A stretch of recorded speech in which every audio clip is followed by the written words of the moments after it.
Hello viewer, we are going to generate the stitched patchwork wallet. So let's generate new designs, add some paints here. I will take another paint to use.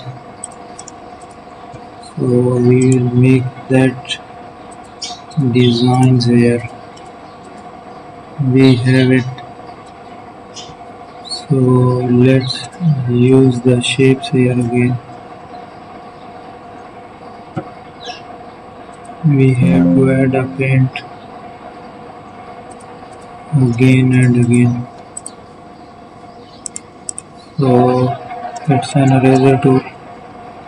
We can erase the shapes to get the shape under it.